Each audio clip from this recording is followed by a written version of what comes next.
एक शेर पूछ करके मैं आपसे जवाब पूछना चाहती हूँ।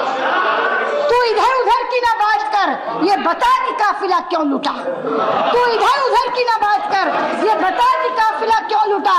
हमें रेज़नों से गिरा नहीं, तेरी रहबरी का ख्याल है। माना कि तेरी दीद के काबिल नहीं हूँ मैं।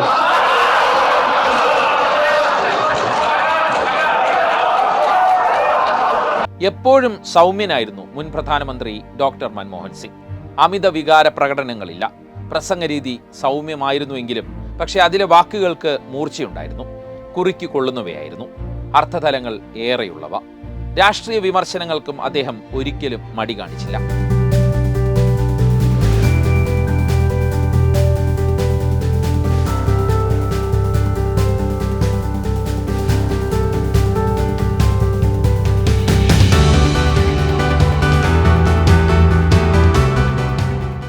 രാഷ്ട്രീയ എതിരാളിക്ക് അതേ നാണയത്തിൽ മറുപടി കൊടുക്കാനുള്ള മൻമോഹന്റെ മിടുക്ക് കണ്ട ഒരു ദൃശ്യത്തിലേക്ക് പോകാം. ആദ്യം 2011 മാർച്ച് വിക്കിലീക്സ് പുറത്തുവിട്ട അഴിമതി ആരോപണത്തെക്കുറിച്ചുള്ള ചൂടുപിടിച്ച ചർച്ചയായിരുന്നു പാർലമെന്റിൽ. ഒരു വശത്ത് പ്രധാനമന്ത്രിയായിരുന്ന മൻമോഹൻ സിംഗിനെ ലക്ഷ്യമാക്കി സുഷമ സ്വരാജ് കത്തിക്കേറുകയാണ്. ഷഹദ് ജാഫ്രിയുടെ പ്രശസ്തമായ കവിതാ ശകലം ഉന്നയിച്ചാണ് സുഷമ ആഞ്ഞടിച്ചത്. ചിരിച്ചുകൊണ്ടായിരുന്നു മൻമോഹന്റെ മറുപടി, അതും അല്ലാമ ഇക്ബാലിന്റെ കവിതയുടെ ഭാഗം ഉദ്ധരിച്ചുകൊണ്ട്. आज एक शेर पूछ करके मैं आपसे जवाब पूछना चाहती हूँ। तू इधर उधर की ना बात कर, ये बता कि काफिला क्यों लूटा। तू इधर उधर की ना बात कर, ये बता कि काफिला क्यों लूटा। हमें रेज़नों से गिरा नहीं, तेरी रहबरी का ख्याल है। She is narrated in Urdu couplet. I would also do so and say, माना कि तेरी दीद के काबिल नहीं हूँ मैं।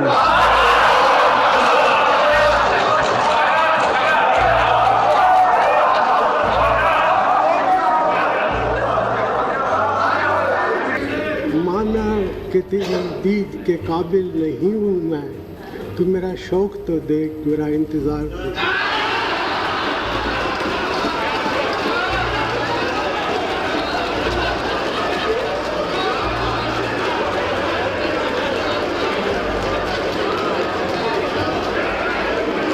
പിന്നെയും രണ്ടുവട്ടം കവിതാഭാഗങ്ങൾ കൊണ്ട് ഇരുവരും ഏറ്റുമുട്ടുന്ന അത്യപൂർവ മനോഹര കാഴ്ച പാർലമെന്റ് കണ്ടു. വിയോജിപ്പുകൾ ഇത്ര സരസമായി പ്രകടിപ്പിക്കാമെന്നതിന്റെ ഉത്തമ ഉദാഹരണം. വൈസ് പ്രസിഡന്റായിരുന്ന ഹമീദ് അൻസാരിയുടെ പാർലമെന്റിലെ യാത്രയപ്പ് പ്രസംഗത്തിലും മൻമോഹൻ കവിത്വം നിറച്ചു. അതും അല്ലാമ ഇക്ബാലിന്റെ തന്നെ അർത്ഥതലങ്ങളുള്ള വരികൾ. Wonder what is it that keeps this vast country of ours with its vast diversities still moving forward.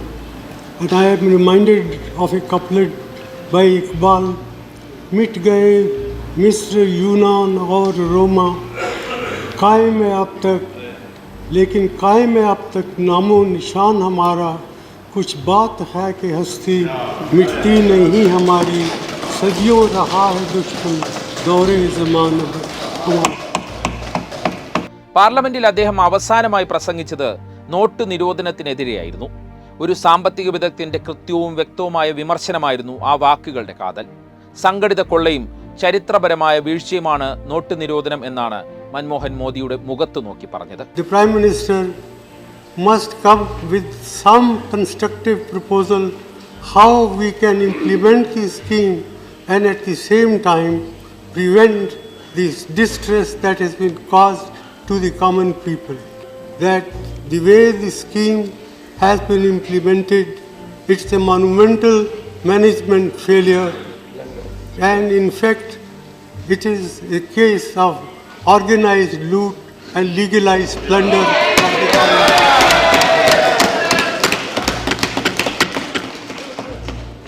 അവസാനമായി മൻമോഹൻ സിംഗ് പാർലമെന്റിലെത്തിയത് കഴിഞ്ഞ വർഷം ഡൽഹി സർവീസ് ബില്ലിന്റെ ചർച്ചാവേളയിലായിരുന്നു. അസുഖബാധിതനായ അദ്ദേഹം വീൽ ചെയറിലിരുന്ന് ചർച്ച ശ്രദ്ധാപൂർവം വീക്ഷിച്ചു. താൻ ആക്സിഡന്റൽ പ്രധാനമന്ത്രി മാത്രമല്ല, ആക്സിഡന്റൽ ധനമന്ത്രിയുമാണെന്ന് മൻമോഹൻ ഒരിക്കൽ മാധ്യമപ്രവർത്തകരോട് പറഞ്ഞു. മാധ്യമപ്രവർത്തകരെക്കാൾ ചരിത്രം എന്നോട് ദയ കാണിക്കും.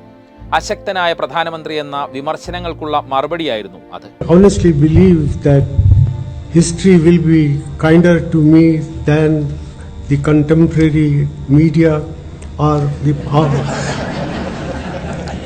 for that matter the opposition parties in parliament. ഇങ്ങനെ വിമർശനങ്ങൾ വന്നപ്പോഴും മാധ്യമങ്ങളെ കാണാനും തുറന്നു സംസാരിക്കാനും മൻമോഹൻ മടിച്ചില്ല.